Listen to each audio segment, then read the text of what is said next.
nagbibideo pala sa Lito, kaya may ibigay siya. Bigyan na ito ni Duterte. Makikita yung laki ng tubo. Konti-konti lang. May kanin tayo. Sabaw mo, may sabaw. Dapat sa kanin, sabi ko sa tubo. Sabi ko, puta ka rin. Isa kaya pala. Sa inuman ko pala, alis pala itong hayop na. Wala kang ino kasi bawal nga. Ha? Diba bawal ang anak? Tuban na yun. Hindi. Bakit ito magkasawa na dibibat? Nakasawa dibibat ngayon. Abangan mo Gcash ni Gibat. Bili daw siya barko eh. Wow, nag-uwi.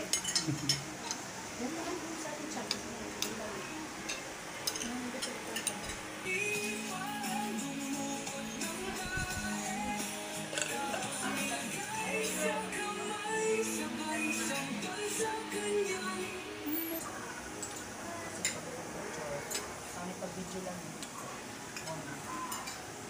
Picture ka dyan. Sure pa rin kasi. Ito talagang paano ito. Ang mo. Ano yan? Wala pa ka sinat yun. Tara na, saan ka like?